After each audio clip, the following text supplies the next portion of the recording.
이번 수련회를 통해서 저도 은혜를 많이 받습니다. 일단은 맨 먼저 우리가 해야 할 것은 회개하라. 항상 우리는 회개하며 살아야 됩니다. 일단 하나님을 경외하지 못한 것, 하나님을 사랑하지 못한 것, 하나님만을 바라보지 못한 것, 하나님께 복종하지 못한 것, 늘 그걸 반성하면서 정말 하나님을 사랑하고 하나님을 경외하고 하나님만 바라보고 하나님께 순종하는 그런 온전함을 추구해 나가야 되겠습니다. 우리 특히 학생들 정말 변함없이 하나님 앞에 충성된 그런 신앙의 아이들로 자랐으면 좋겠습니다. 그리고 성경을 늘 가까이 하고 성경을 믿고 성경 말씀대로 살려고 힘써야 됩니다. 그리고 사람을 대할 때도 하나님 대하듯이, 또 우리에게 주어진 일이나 사건을 대할 때도 하나님께 하듯이 그렇게 해야 되겠고, 우리에게 주어진 모든 물질이나 재능은 다 내 마음대로 쓰는 것이 아니라 하나님 뜻대로 하나님을 위해서 쓰는 거라는 거. 그래서 이런 면에 있어서 우리가 잘못된 것들을 바로잡고 온전히 세워져 나갈 수 있도록 해야 되겠습니다. 이런 일들을 우리가 의지로만 잘할 수 있는 건 아니에요. 하나님께서 성령으로 우리 가운데 임재하셔서 성령의 능력이 우리에게 임할 때 이런 모든 일들을 잘 해나갈 수가 있습니다. 그래서 모두가 성령 받아야 됩니다. 오순절날 제자들이 성령 받고 성령의 말하게 함을 따라 다른 언어를 말하고 성령의 인도하심을 따라 그들이 그때부터 하나님 인도를 따라 살아가는 것처럼 우리 학생들이나 또 어른들이나 모두가 그런 영적인 삶을 살아야 돼요. 내가 지금 하는 것들이 늘 내가 하고 싶어서가 아니라 내가 하고 싶어하는 마음을 하나님이 주셨다. 성령이 나에게 이거 하고 싶은 마음을 주셨다. 그걸로 하는 거예요. 그러면 모든 것이 하나님의 성령의 인도하심을 통해서 이루어지기 때문에 우리의 삶이 하나님과 동행하는 영적인 삶이 될 수가 있습니다. 오늘은 그 세 번째 시간으로 이제 우리의 미성숙함을 좀 돌아보고 우리가 성숙해 나간다라는 거. 미성숙함이 뭐고 성숙함이 뭐냐. 정말 하나님 앞에 주님을 보려면은 거룩함도 있어야 되고 화평함도 있어야 된다고 해요. 거룩함은 하나님 앞에 어떤 것이고 우리가 화평함을 추구하는 것이 어떤 것인지, 이런 면에 있어서 거룩함과 화평함에 있어서 미숙한 모습, 그 미숙한 모습을 자꾸 떨쳐버리고 성숙한 모습으로 나아가야 되겠다는 거예요. 근데 미숙한 모습은 세 가지로 얘기할 수가 있습니다.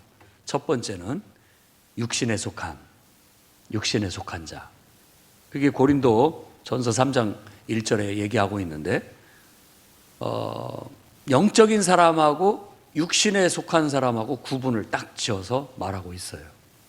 만일 우리가 육신에 속해 있다면 미숙한 자입니다. 육신에 속했다라는 것은 우리의 본성을 따라 산다는 뜻이에요. 우리의 본성, 우리의 욕망, 내 하고 싶은 대로 한다. 제일 쉽게 생각한다면 뭐 엄마 아빠 참견하지 마세요. 내 하고 싶은 대로 할 테니까. 이게 육신에 속한 자예요. 내가 하고 싶은 대로. 그러니까 이걸 우리는 잘 생각해야 돼요. 세상에서는 네 하고 싶은 대로 해. 누가 너를 뭐라고 하겠느냐. 네 자유 선택이다 라고 그렇게 얘기하지만 우리는 그것을 죄라고 생각하고 그건 죄예요. 죄. 그럼 우리가 살아가는 방식은 뭐냐. 내가 하고 싶은 대로가 아니라 하나님이 인도하시는 대로. 아멘. 네, 그게 성숙함으로 나아가는 거예요. 육신에 속한 사람이라는 것은 아직도 내 이 본성과 내 감정에 치우쳐서 그렇게 하는 걸 말하는 거예요. 그러니까 이게 미숙함이에요. 어린 아이일수록 자기중심적이고 감정에 충실하고 본능에 충실합니다. 그러니까 어렸을 때는 그게 생존 본능이기 때문에 이해하고 받아들이지만 나이를 먹어갈수록 우리가 나만 생각하고 내 감정대로만 내 본성대로만 하고 살 수는 없구나. 이걸 터득하고 그러면 우리는 어떤 데 초점을 맞춰서 살아야지? 하나님의 뜻과 하나님의 말씀에 초점을 맞춰서 나의 본성이 거기에 맞춰질 수 있도록 길들여 가는 것이 성숙함으로 나아가는 거라고 할 수 있습니다. 그다음에 미성숙함이라는 것은 뭐냐? 첫 번째가 육신에 속한 자고, 두 번째는 영적인 순종을 감당하지 못하는 게 미성숙함입니다. 그러니까 조금 어렵고 힘들고 수준 높은 것을 순종해내지를 못해요. 그게 미성숙함입니다. 고린도전서 3장 2절 말씀에는 너희가 저주로 먹이고 밥으로 아니하였다라고 얘기합니다. 저주로 먹이고 밥으로는 너희가 먹지를 못하고 밥은 소화를 못 시켜낸다. 그렇게 얘기를 하는 거예요. 이 말은 이 젖이라는 것은 부드럽고 달콤한 이런 거고, 밥이라는 것은 거칠고 소화가 잘 안 되는 이런 것이라고 볼 수가 있겠죠. 그러면 나는 내가 내 마음에 내키고 쉬운 거, 편한 것은 그냥 해요. 그런데 좀 내가 하기 싫어하는 거라든지 귀찮은 거라든지 힘든 거 시키면은 그걸 못 해내는 거예요. 순종을 못 해내는 거. 이게 미성숙함이라고 할 수가 있겠고요. 그 다음에 세 번째 미성숙함의 모습은 고린도서 3장 3절에 얘기하고 있는데, 너희가 아직도 육신에 속한 자로다. 너희 가운데 시기와 분쟁이 있으니 어찌 육신에 속하여 사람을 따라 행함이 아니리요. 사람을 따라 행하는 것이 미성숙함입니다. 우리는 하나님을 따라 행해야 되는데 자꾸 사람을 따라 행하려고 해요. 그것이 다릅니다. 이게 미성숙함이라고 말할 수 있죠. 그래서 가능한 한 우리는 항상 성령의 인도하심에 따르려고 하고, 내 본성이 성령의 인도하심에 맞춰져 가야 되겠고, 좀 내가 어렵고 힘들고 귀찮고 하기 싫은 일이라 할지라도 하나님이 요구하시는 거라면, 그게 하나님 뜻이라면 순종할 수 있는 성숙함으로 나아가야 되겠습니다. 그리고 사람 보고 일하지 않습니다. 사람을 따르는 게 아니에요. 그 사람 속에서 말씀하시는 하나님을 따르는 거고, 그 사람 속에서 역사하시는 하나님을 보고 하는 거예요. 이게 성숙함이죠. 그래서 할 수만 있다면 우리 어려서부터 우리 아이들도 또 여러분들도 내 안에 미숙함을 좀 떨쳐버리기를 바랍니다. 다듬어 가야 돼요. 이게 말같이 쉬운 게 아니에요. 어른인 우리도 어렵습니다. 하지만 이걸 배우고 이게 삶의 영적 원리라고 알고 여러분들이 거룩한 삶을 향해서 나아가십시오. 그래야만 여러분 거룩함과 화평함을 유지하게 되고 그 속에 하나님의 역사가 있는 거예요. 자꾸 미숙함이 되면은 하나님과 무관하게 내가 하나님을 위해서 산다고 하게 되고, 자꾸만 내 본성이나 내 감정에 치우치게 되고 사람에게 치우치게 돼요. 그러면 하나님의 뜻이 이루어지지가 않습니다. 하나님 뜻이 안 이루어져요. 그러니까 늘 미숙한 상태에 남아있게 되고, 교회도 미숙한 상태에 남아있어서 하나님이 기뻐할 수 없는 모습이 되는 겁니다. 그럼 성숙함이란 뭐냐라는 걸 로마서 12장 말씀으로 본다면, 맨 먼저 성숙함이라는 것은 하나님의 뜻을 분별할 줄 아는 게 성숙함입니다.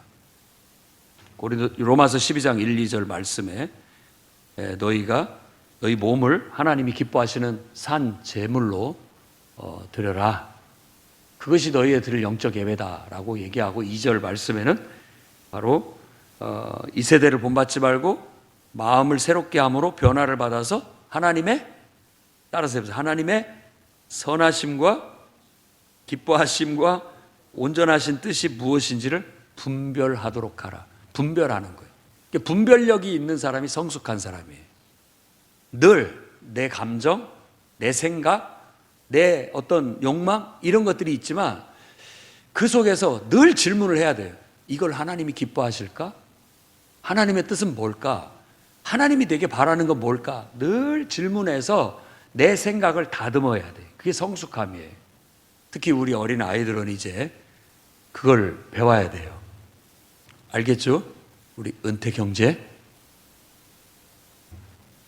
내가 이렇게 하는 게 하나님이 기뻐하실까?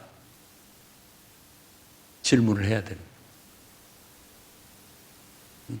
그렇게 내가 이렇게 말하는 것을 하나님이 기뻐하실까? 내가 이렇게 행동하는 거 하나님이 좋아하실까? 이 질문을 통해서 내가 아무 생각 없이 말하고 행동하는 걸 자꾸만 다듬고 거르는 게 성숙함이다라고 말씀드릴 수 있습니다. 안 그러면 그냥 하고 싶은 대로 가서 하는 거예요. 그러면서도 우리 스스로는 착각하는 거죠. 내가 하나님을 잘 믿는 걸로. 그렇지 않습니다. 하나님 믿는 게 쉬운 게 아니에요. 끊임없이 하나님께 질문하고 하나님이 기뻐하시는 건가? 하나님이 옳게 여기실까? 이걸 하나님이 보시고 뭐라고 생각하실까? 늘 하나님께 묻고 그 하나님께로부터 오는 반향, 그걸 들어야 돼요. 그게 들어야 됩니다. 그러면 하나님, 내가 이렇게 하는 게 하나님 기뻐하시는 걸까요? 물으면 그 순간적으로 순수한 상태에서는 내가 기뻐한다. 그러면 하는 거예요. 근데 내가 또 그 별로 기쁘지 않다. 그러면 안 하는 거예요. 이런 태도가 성숙한 태도로 나아감이라고 볼 수 있습니다. 그 다음에 성숙함이라는 것은 로마서 14장 7절 8절 말씀으로 설명할 수 있는데 한번 읽어볼까요? 아주 중요한 말씀이니까 다 같이 시작. 우리 중에 누구든지 자기를 위하여 사는 자가 없고 자기를 위하여 죽는 자도 없도다. 8절 우리가 살아도 주를 위하여 살고 죽어도 주를 위하여 죽나니 그러므로 사나 죽으나 우리가 주의 것이로다.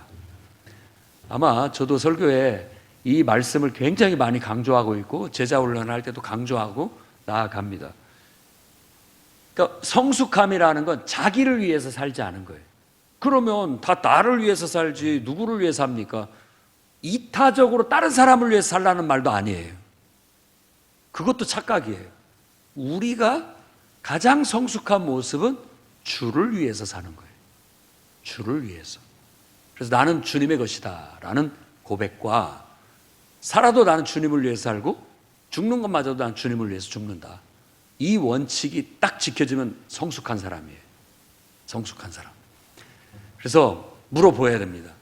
너 교회 왜 나가니? 주님이 기뻐하시니까. 주님을 위해서 나는 살아야 되니까. 그게 원칙이 돼요. 엄마가 가라고 해서. 아니에요.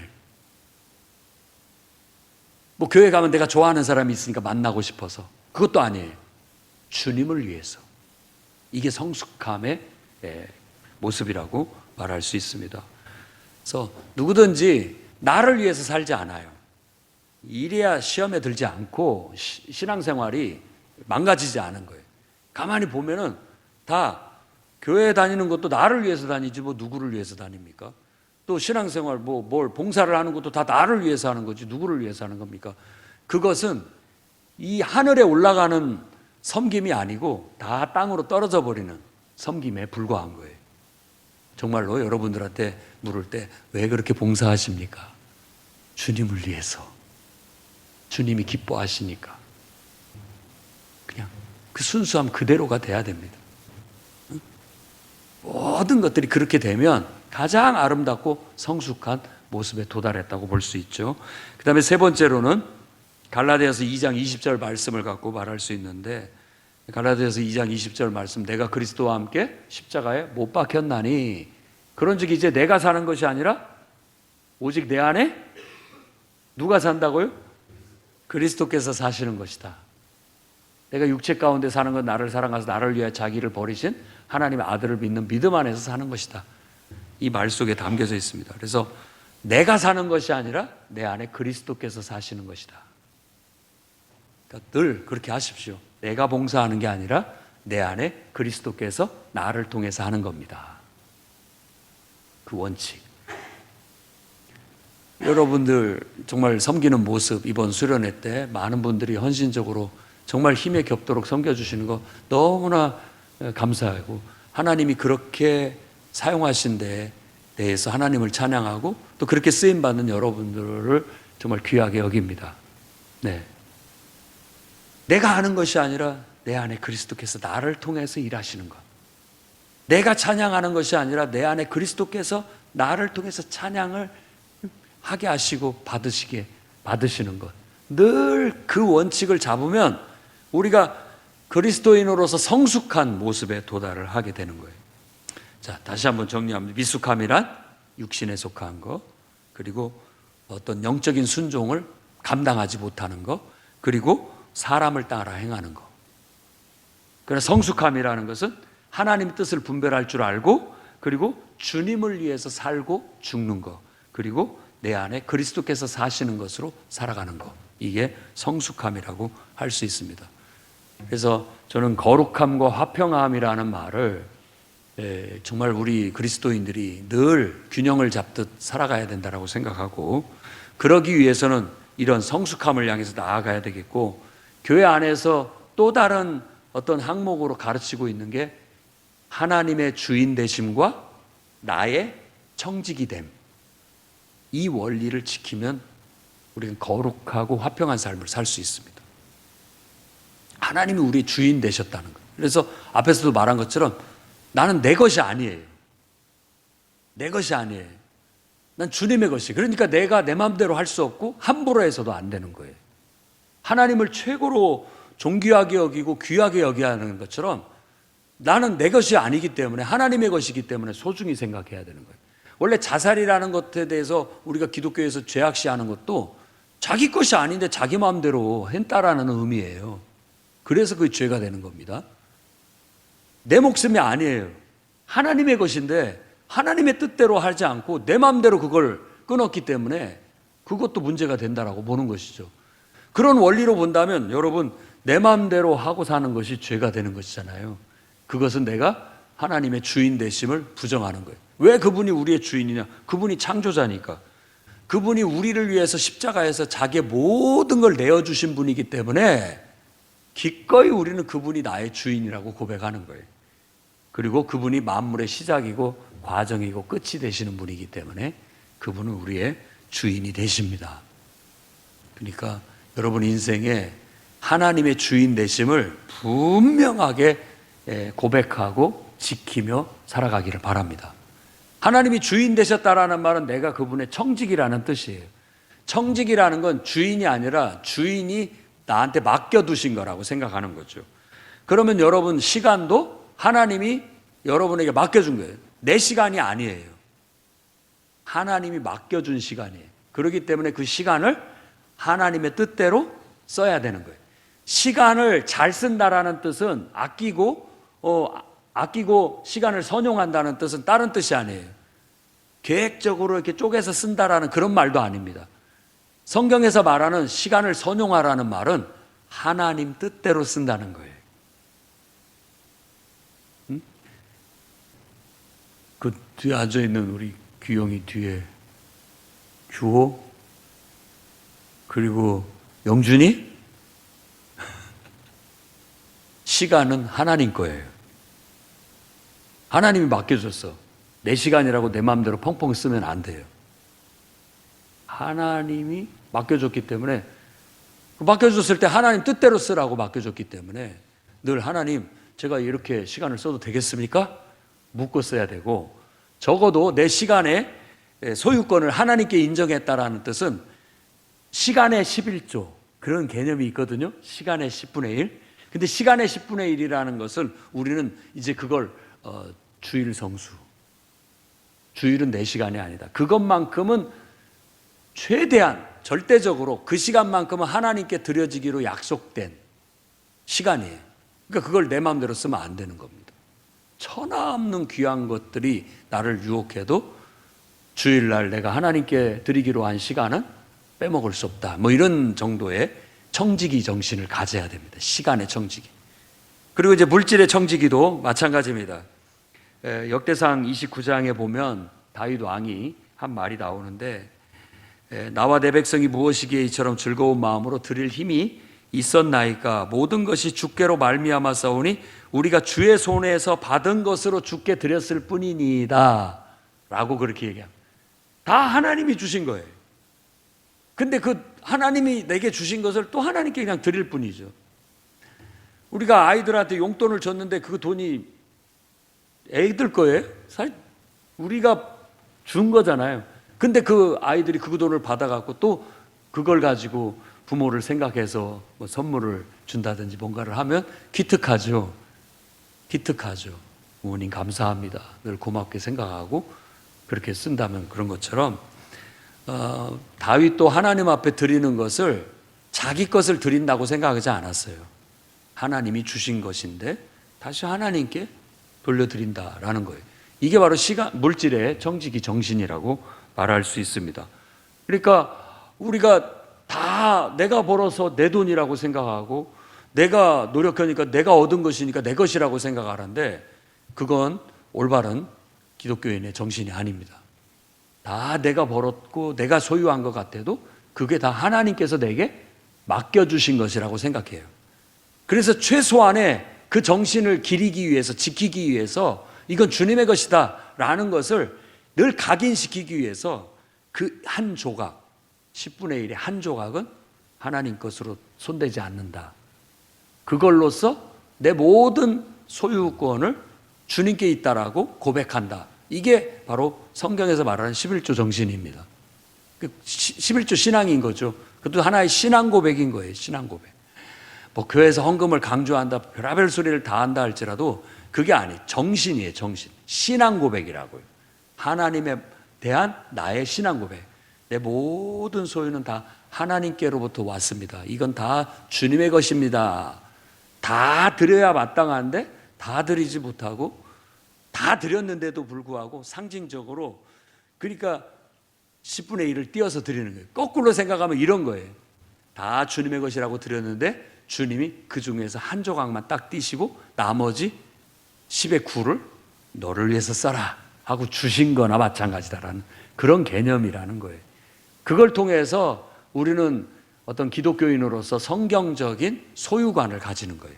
어려서부터 그걸 배워야 됩니다. 소유관. 목사님 딸이라도 마찬가지. 평생 용돈을 받든 노력해서 알바를 해서 돈을 벌든 이 모든 것은 하나님이 내게 주신 것이다. 그래서 하나님께 다 드린다라는 마음으로 10분의 1을 드리는 거예요. 꼭 잊지 말고 월급을 받거나 뭐가 되면 딸한테 하는 소리예요. 다 그거 떼어서 가장 깨끗한 돈으로 정성껏 이거 하나님께 드려야 되겠다. 이런 마음으로 드리고 나머지 10분의 1은 하나님께서 너를 위해서 자유롭게 써라 했기 때문에 그걸 나중에 나를 위해서 쓸 줄 아는 그런 청지기 신앙, 그런 청지기 정신을 배울 수 있기를 바랍니다. 그게 거룩하게 사는 거예요. 자, 내가 처음 우리 수련회 첫날 질문했던 것처럼 교회는 다녀. 근데 믿는다라고 말하기는 어려워요. 정말 주님을 믿는 건 아니에요. 왜냐하면 행동이나 사고방식이나 말이나 이런 면에 있어서 믿는 사람 같지가 않은 거예요. 태도가 전혀 하나님에 대한 경외심도 없고 하나님을 사랑함도 없고 하나님께 대한 순종도 없고 성경책을 귀하게 여길 줄도 모르고 하나님 말씀을 믿지도 않고 기록된 성경 말씀을 따라서 실천하며 살려는 노력도 없고 행동도 없어요. 사람을 대할 때 저 사람 속에 하나님이 역사하고 있다라고 생각하고 그 사람을 사랑함도 없고 존중함도 없어요. 내게 주어진 일들을 하나님이 내게 그 일을 맡겨줬다라고 생각하고 하나님께 대하듯이 그 일을 정성껏 진심으로 해야 되는데 그런 모습도 없어요. 하나님이 주신 것이라는 개념을 통해서 그 하나님이 주신 거니까 내 마음대로 하면 안 된다. 하나님이 기뻐하시는 방법대로 하나님의 뜻대로 올바르게 쓰고 올바르게 사용되어져야 된다. 이런 정신도 없어. 그러면 뭘 갖고 내가 정말 하나님을 믿는다라고 말할 수 있겠냐 이 말이에요. 거룩함도 없고 화평함도 없어요. 그러니까 주님을 볼 수도 없는 거죠. 그래서 이번 참에 여러분들이 좀 깨달음이 있기를 바라고 좀 변화되는 기회가 될 수 있기를 바랍니다. 영상도 찍고 나름대로 하는 거 보니까 기특해요. 뭔가를 구상해서 어떤 것이 됐든지 간에 실천해보고 뭔가를 해냈다라는 건 귀한 거예요. 이제는 여러분들도 어린 아이가 아닙니다. 이제 어른이에요. 미숙함을 떨쳐버리고 성숙함을 향해서 나아갑시다. 정말 하나님이 이걸 기뻐하실까? 하나님이 이걸 보고 옳다고 말하실까 생각해 보면서 그분의 주인 되심을 분명하게 지키고 그분의 나는 청지기로서의 삶을 잘 지키며 그 영적 원리 속에서 하나님은 여러분 많은 축복을 더해 주실 거예요. 이 시대의 요셉처럼 정말 어려움 속에서도 뛰어나게 하셔서 이 나라의 총리가 되게 하시고 또 다니엘처럼 믿지 않는 세상 속에서도 경쟁을 해도 탁월하게 능력 발휘를 해서 돋보이게 하시고 또 신앙을 초월해서 그 사람의 재능을 보고 귀하게 여김을 받는 그런 우리 학생들이 돼서 정말 투철한 신앙심과 함께 또 뛰어난 능력까지 겸비해서 이 세상에 선한 영향력을 나타낼 수 있는 우리 청소년 그리고 우리 청년들이 되기를 주의 이름으로 축원합니다. 기도하겠습니다. 거룩하신 주님,